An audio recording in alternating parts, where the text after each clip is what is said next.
EAGLES, Eagles.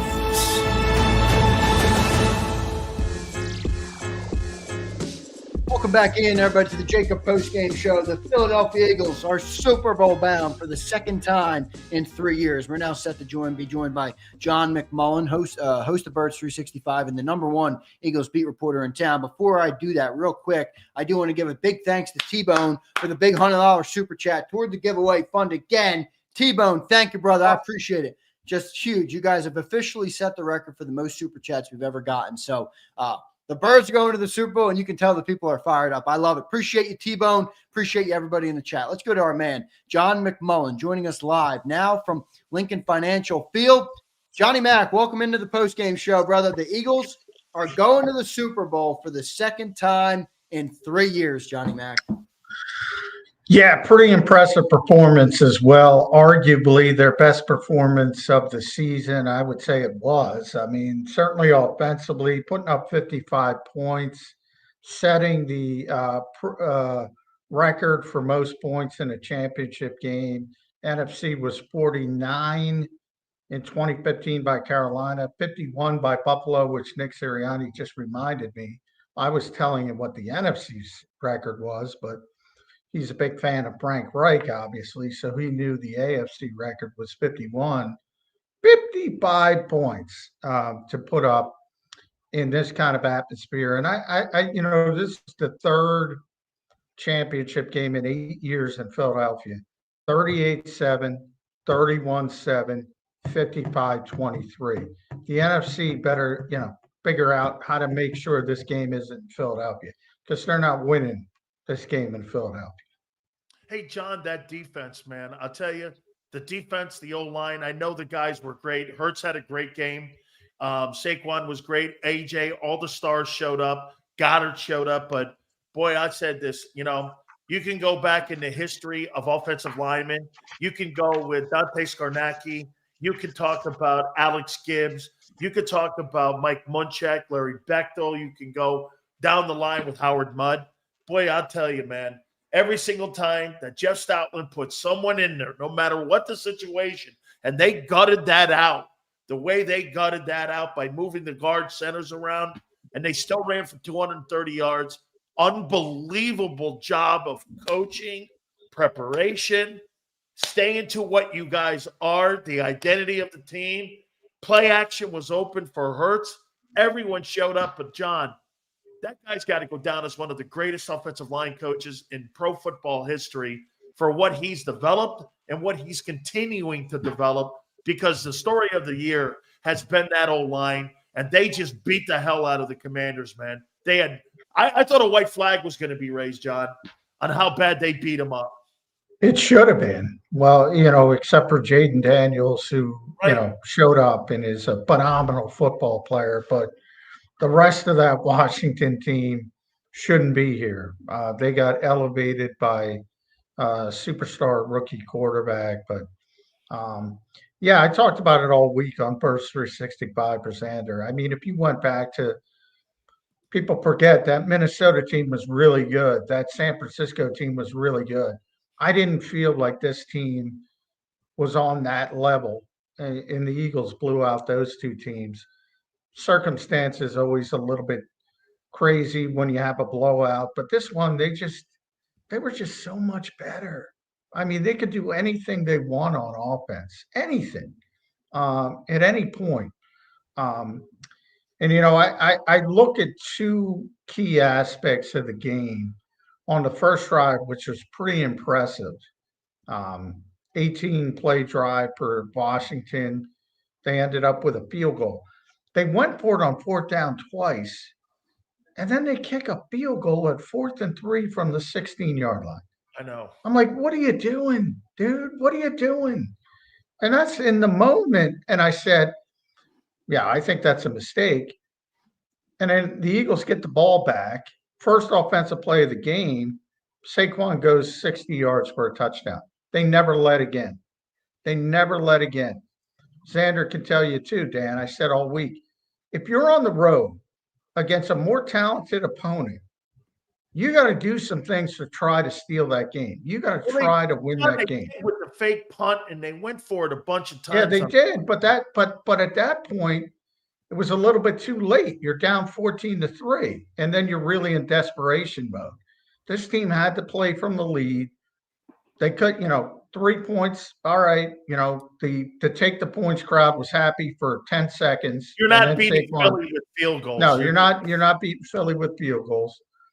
And then you contrast that was 14-12, 4th and 5 from the Washington 45.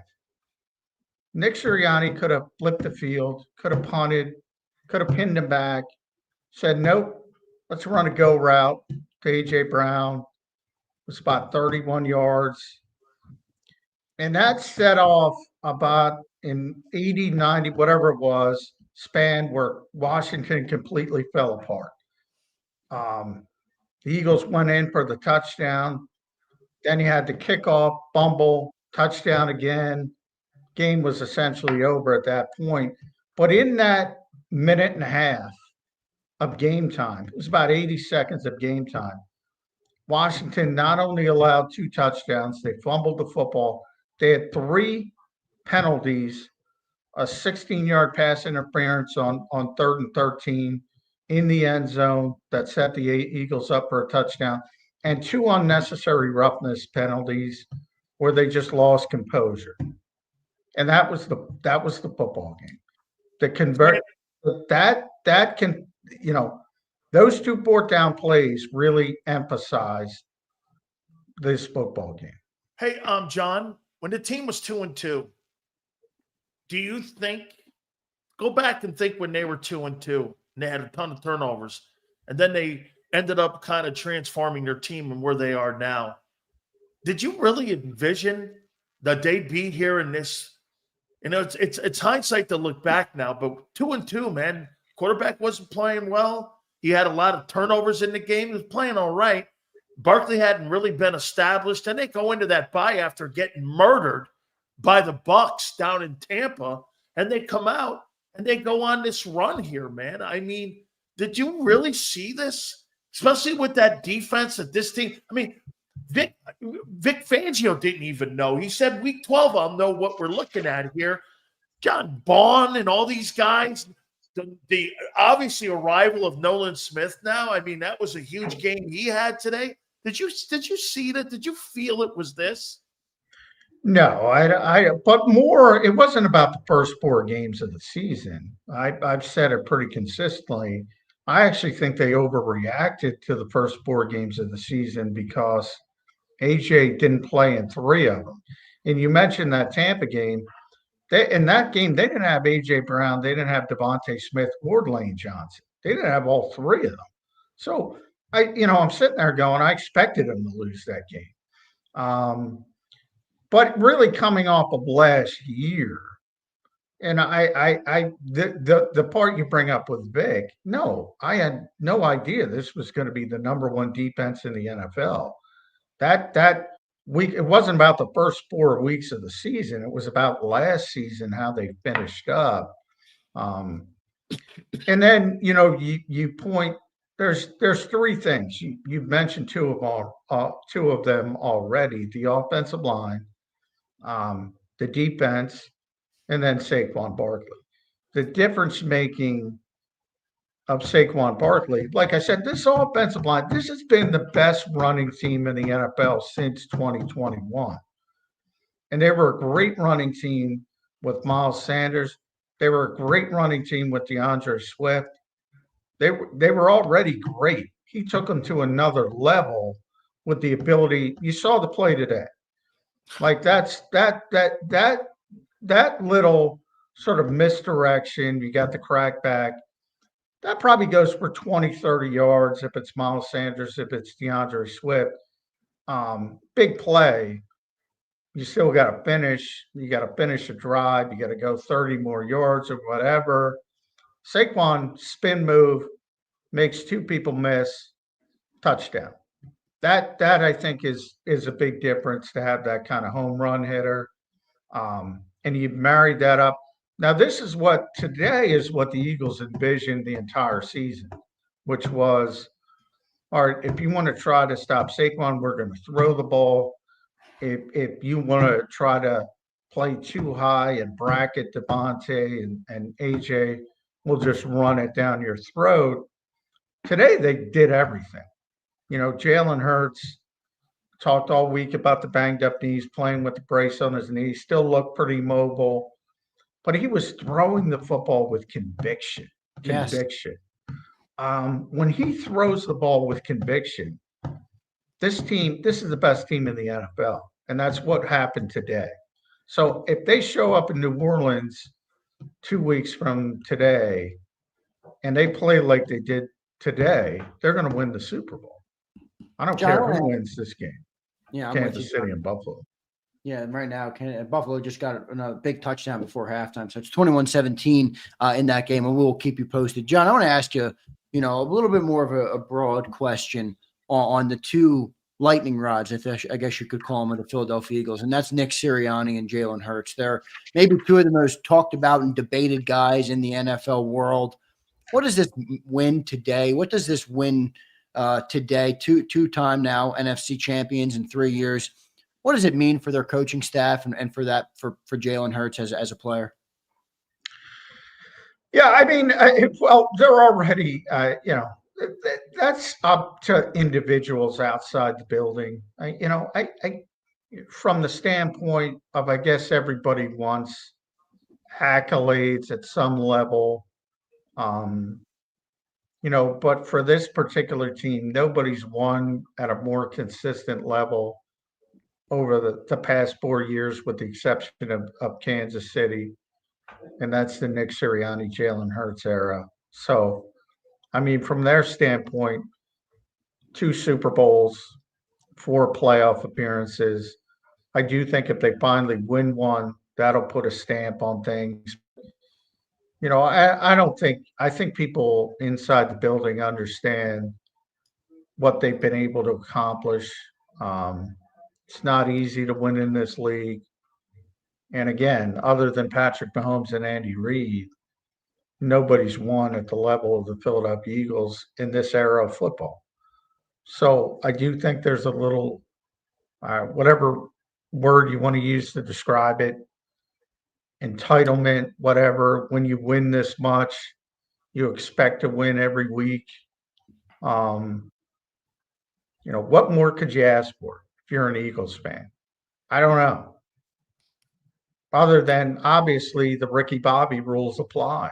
Yeah, John, there's going to be a bunch of people. There's going to be a bunch of people upset if they don't win the Super Bowl. I can't help those people. Well, John, what do you think the Buffalo Bills are a dynasty when their team won 4 straight Super Bowls? Do you look at that? I've said this pretty consistently. I think it's when I talked about Mark Levy over the years, I think it's far more impressive to go to the 4 consecutive Super Bowls than win one, to have that consistently greatness. But I get that not a lot of people are going to agree with that. Like if you're the New York Giants and when you go 9-7 and get hot and win a Super Bowl, and then go back to being 8-8 and 10, and you're consistently great, like Jim Kelly, Thurman Thomas, Bruce Smith. Yeah, I think that's more impressive personally. But I get very, very few fans are going to agree with that. John, I want to ask you a question, and Cilio, credit to you because you asked me this a little bit earlier. How does the experience from the Super Bowl 2 years ago help this team, you think, in preparation? You think they've learned anything from that moment? That was obviously the first time a lot of those players have gone through winning an NFC title and the buildup and the media and the hype and everything that comes with it.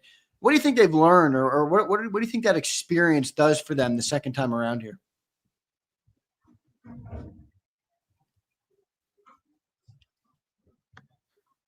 I lose John? Oh, I thought you were asking Dan. I apologize. Second time around, I mean, remember how many people the modern NFL, there's such a transitory nature to it. There's so much turnover. Think about how many new players there are. Think about, when we saw that list of AP award finalists, Defensive Player of the Year, Zach Bond finalist, wasn't here. Defensive Rookie of the Year finalist, Quinyon Mitchell, Cooper DeJean, weren't here. Offensive Player of the Year MVP finalist, Saquon Barkley, wasn't here. Even Vic Fangio, assistant coach finalist, wasn't here. So I don't. There's certain guys, obviously Lane Johnson and Jordan Mailata and team, Darius Slay and on, team captains who have been through it pretty consistently. But every single year, including the Kansas City Chiefs, who are going for 3 straight, look at the turnover of their team. It's usually 33% or somewhere in that range of just completely new players. So you have a core group, and you hope that core group can impart some of that knowledge. But every NFL team is a little bit different. And that's why you hear coaches talk about all the time, whenever it ends for them, it's the last time this particular group will ever play together. Nobody can say, there can be a lot of continuity, but for that particular group, that is the last time they were ever play together. So, when you have a group of guys who've been through it, know how to win, I think that's a positive, and they can uplift the younger guys. But for so many of them, and so many of the key players, they weren't even here 2 years ago. How about this, John? This is the best playoff game Jaylen Herz has ever played in and won. You can make the argument in the most significant games in the last 2 years that this is the most impressive game that he's played. You can give me all you want about Pittsburgh, but, the gimpy knee, the passing game, which has not been very good this year. He had 92 net passing yards in 2 playoff games, and they needed him. You and I both have been saying this. I think they needed him to really play well in this football game, and I think he played his best football in 2 years, in my opinion. And again, this is his best game he's ever played in that won a game.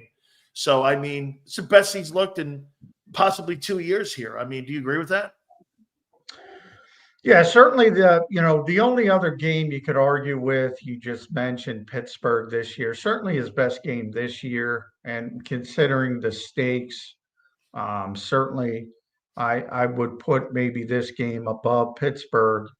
Not the best he's ever played, but yeah, this season, and because of the way they've shifted offensively since week 5, and they've gone to more of a risk-averse type offense.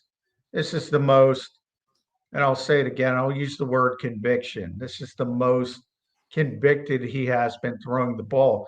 He seemed to, when he dropped back, he seemed to have a plan. He seemed to trust what was going on, and he got the football out on time. Now, part of that, watching the game from up top in the press box, guys were open. I don't think Washington played a particularly good game in the secondary, or the back seven as a whole. Guys were open. Do we know if he's ever going to be the guy who's going to be the anticipatory thrower? Is he ever going to be the guy throwing people open? Probably not. So, all games are a little bit different. You look at Kansas City, potentially. I've said pretty consistently, I'd rather play Buffalo 1,000,000 times over than Kansas City, which is better equipped, I think, Kansas City to play you tough in the secondary with a guy like Trent McDuffie and, Steve Spagnuolo's aggressiveness. So, if they play Buffalo, I'd be pretty confident that the Eagles are going to win the Super Bowl. Kansas City, not as confident. But if they play like they played tonight, they're going to beat anybody. You're going to beat anybody. John, please bring us inside the locker room, man. You just came up from down there. You were on the field for the festivities or wherever you were for them, and you saw the locker room, some of the players celebrating. I saw some of the pictures you put up on social media. Jaylen Herz had a cigar and stuff. What'd you see down there, man? Give the people listening just a glimpse into what you saw for the team celebrating this NFC Championship win. Yeah, I mean, Gilly the Kid was down there. A lot of music, a lot of excitement when we popped in, when we first got into that, bunch of guys dancing. Anytime you reach this level, there's a lot of excitement. And again, for a lot of people, this is the first time they've done this. And you can see the guys who've done it before, and they're a little bit more reserved because they know there's one more step. For the guys that haven't done it before, think about Saquon Barkley. Think about what he's been through. 6 seasons in New York, made the playoffs once, losing over and over and over and over again. And all of a sudden, he's on a team that's now 17-3 and, was lost 1 game in 3 months or whatever it is. It's tremendously rewarding if you think about what we talked about pregame with Landon Dickerson and Cam Jurgens, and Cam being up only as an emergency option, and sure enough Landon gets hurt, and all of a sudden Cam Jurgens has got to go back in there and play through a lot of pain, which he admitted after the game. It's a grind to get to this point. I know Nick talked a lot about the criticism that Jaylen receives, which I think is a little overblown, to be honest. I think every NFL quarterback goes through similar criticism, good, bad, or indifferent. I talk about that all the time. In their particular city, they're under a microscope. And in this particular city, you're expected to win every week. And not only win every week, do it in an aesthetic way. Make it pretty, Johnny Mac. Yeah. So, there's worse things though. I'd rather be on a good team than a bad team. Absolutely. I'd rather get nitpicked than lose. So that's what, hey, if we're not nitpicking this team, what the hell are we going to do? We're going to tell you how great they are. Yada, yada. Hey, John, I pulled out the wideout when I went like this. Why didn't he kick the field goal to make it a 2-possession game? And then I realized there's 55 points on the board, and I went, let me wipe that out. I knew they were going for it there because Johnny Mac explained to me if they're ever at the 1 on a 2-point conversion, they're going for it. So I knew it was coming, John. Thanks to you. It would have made it a 2-possession game instead. We don't need to get into that. Please, we don't need to get into that. Wait, let me white it out again. I'm sorry. Yeah, re-white it out. 55 points. Yeah, John, you've been covering this game for a long time, and I know you talked about it at the start.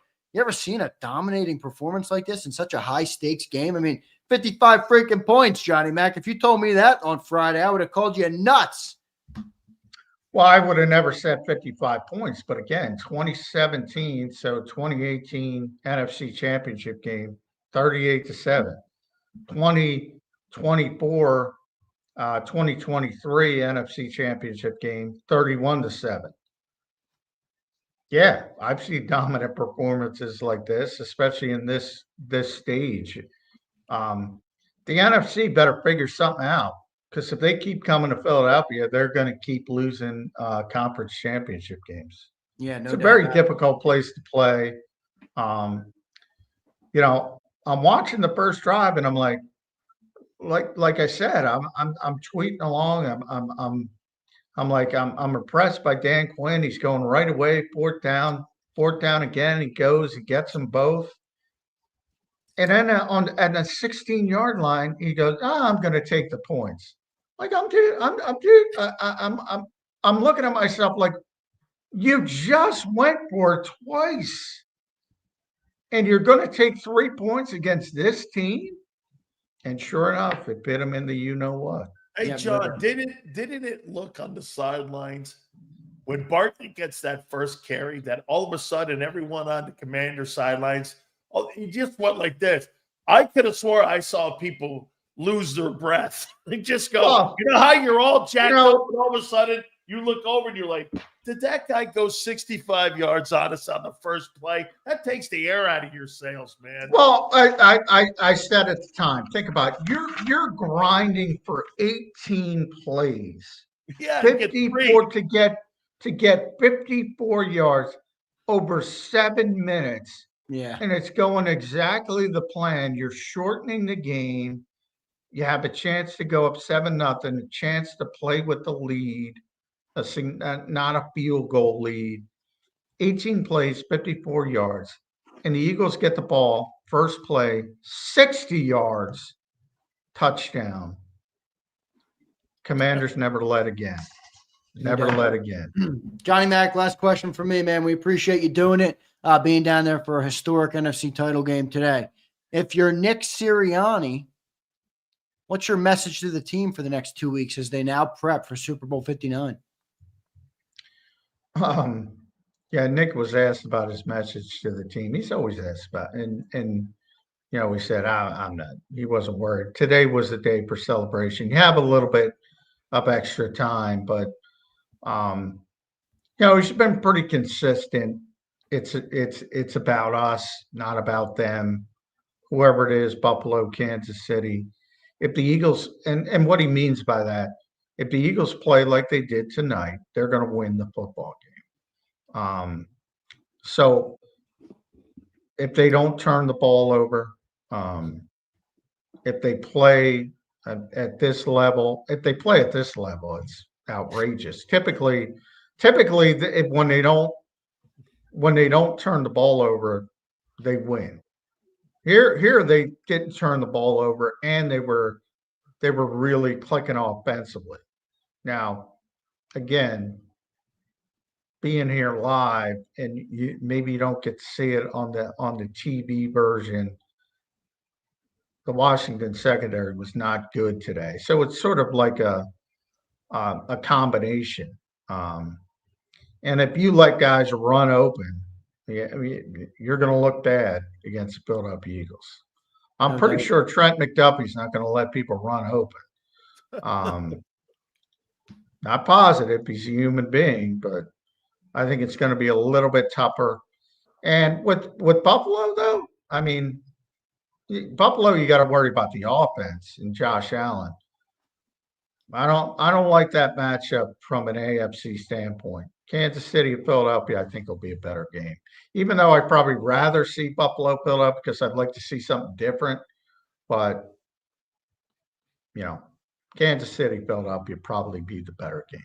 Yeah, let's go Kansas City, Philadelphia. Well, everybody wanted something different in college football, too, and you had one of the worst title games of all time. All right, John? So sometimes you should enjoy the best at the top. Johnny Mac. I think the worst title game was TCU. Or where was it? Yeah. That's right. How could I forget that one? That was Notre Dame actually came back. I mean, they were a play away to getting a chance to tie the game. So didn't get off the field on third down. Johnny Mac, great stuff, man. Any other final thoughts before we let you run? You got to get home safe. We'll talk to you on Birds 365 in the morning. Any final thoughts from you, Johnny Mac? NFC champions again. Boy, you know, I started covering this team in 2016 on a daily basis. So the only thing I can conclude is I must be a good luck charm because they're always fucking good. Yeah, they really are, John. John, great stuff, man. And we appreciate you joining in today. Great job all year, and we'll do it one more time, Johnny Mac. I appreciate you, brother. Thank you, John. All right, thanks, guys. There's John McMullen here on the JAKIB Postgame Show. Great stuff from Johnny Mac. Great breakdown. We appreciate him checking in live after the locker room. Big Sills, I know we're way over, brother. Just your final thoughts here before I let you run, man. Dominating performance. By the way, you may get Brandon Graham back potentially for the Super Bowl too. I know there was some questions being thrown around about. Curious to see if they use him, Sills. Curious to see because Vic's really liking that 3-man rotation right now. I'll tell you what, though, man. I think he could bring something still to the table if he's got it. Yeah, I think he could still do it. You know, I mean, look, man, all the stars showed up, and the most important part of the team showed up. 2 of them, the quarterback and the defense. The defense has not let anybody down this year. Barkley has been consistent since Brazil. I mean, think about him. He has been good since Brazil. They needed Hertz to play big. He played big. And just shows you, Xander, what we've kind of been talking about. When Jaylen Herz plays well and plays big, nobody hangs with him. When he doesn't, everyone kind of stays in the ball game with him, and you have to really fight a 60-minute game. This is kind of what we've been saying all year. Right. When you get that kind of performance from both the passing game and the run game, I do believe this is what Jeffrey Lurie and Howie Roseman envisioned when they built the team, and it was on display in a historic 55-point NFC championship win. And now you're on to your third Super Bowl in 8 years with a chance to validate all your hard work. Really tight game, still between Kansas City and Buffalo. That's going to be a great, by the way, two great fan bases too, Kansas City and also Buffalo, along with the Eagle fan base. It's going to make for a great time in New Orleans. So No doubt, great man. job. Also, real Great quick, job. And by the way, to all of you, kudos to you. Hey, well, I tweeted this a couple minutes ago. Well. Jaylen Herz shows up in a big game. Kudos to you. he deserves it, man. No doubt about it. You know- And how encouraging, though, that this team just played their best football of the year one game before the Super Bowl. That's pretty encouraging stuff. Big Sills, excellent show today, my friend. We'll keep our pre-show spat to our little pre-show spat. I love you, brother. Great show, man. I'll talk to you tomorrow. Right, brother? Hey, you know why we can do that? Because we love one another as our friends, and Wait, we're friends forever. No. On a more serious note, you know what? It worked. Wait, fuck you. Big Sills, love you, brother. There's Big Sills. Hey, Xander, great stuff. Hey, folks, we want to thank you so much for all the likes and also all the supers.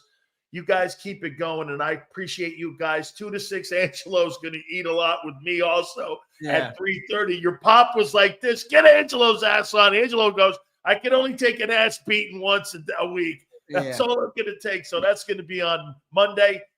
Love you, Xander. Love all of you guys as well. Please hit that like button. Appreciate you guys. You're on to the Super Bowl. Good stuff by Dan Cilia there here on the JAKIB Postgame Show. Excellent job from Dan Cilia. Excellent job from John McMullen today. You know, right before we came on the air, I'll give you guys a little sneak peek. You know, Sills joins in, and I'm like, oh, you're not being grumpy today. I'm not letting you be grumpy today. And he took it real personally, and we spatted back and forth for a couple seconds before we went live. But it was a lot of fun, man. We had a great show today, and what a beautiful time this is, man, in the city of brotherly love, in this city, in Philly. This team is going to a freaking Super Bowl. This team is going to a freaking Super Bowl the second time in 3 years. Jaylen Herz played lights out. The defense shows up again. Zach Baun's the best freaking linebacker in football. Best linebacker maybe in the last 3 years in football. This guy is a beast with what he is doing. Everybody shows up. Saquon again. I mean, it's just a beautiful time. And I've said it on the show many times, but I really love it for the people of this city. I really do. I mean, for the people who live here. Jason A-Team, I know you're local around the city. Philadelphia. I know you. I think you're local. Anybody that's local. We got a lot of listeners who are all around the area, but I love it for the great people of this city, man. I love it for the great people of this city who live and breathe this football team. And it's just awesome to get this win, for this team to be able to do this. And credit to them, man. They really put up a great performance today. All right, here's what I'm going to do. Now we're officially into the post-game portion of the show. We are going to have our segment with the great fans. All right. So I will send out the link for you guys to join me on the show. How many are joining me on the show after we win the NFC title game? We got to get some new people. We got to get a lot of people in here for this. So I'm looking forward to talking to you guys. I do have to run through some super chats. Okay. And now I told you guys at the start that every super chat today would go to the great people of JAKIB Nation. Okay. And what I mean by that is, every dollar I got on today's show and every dollar that we continue to get, if they keep coming in, all right, we'll be going. I'll be buying more jerseys. All right, look, I was over and I picked up some jerseys for the people. All right, so I got a bunch here. We got more to give away. Some of these have already been given away, so I got to send them out on Monday, but I'm going to go and load up, all right, because we're going to a Super Bowl. All right. And if there's ever been a time for Xander time and giveaways and giving back to the great people of JAKIB, it's right now. It's right now. So we're going to be giving away jerseys all week long, every day. Every day we're going to have a giveaway. We're not going one day without a giveaway. All right. So it won't be today. We won't give away anything today, but we will give it away tomorrow. And if you're not a channel member, You got to be a member to win, all right? So make sure you guys are a member. It costs $5 a month to be a member here on JAKIB Sports, and we appreciate every single one of you guys. So join in, send those super chats, and I'll put it into the fund. And I'm going to take a commercial break real quick right now. When we come back, I'll hit on some super chats. Tyler, thank you. T. Will, $100, man. Thank you so much. T-Bone, I referenced it, didn't read it yet. I will read it. Another 100 burger. We had Jason A-Team give 100 burger. Schmidt Digler gave 100 burger. I mean, the great people of JAKIB Nation were really showing out today. Polsky gave $50. I mean, you guys really crushed it. So big thanks to all of you guys. Let's take this commercial break. I'll be right back in 3 minutes on the JAKIB Postgame Show. Thanks, everybody.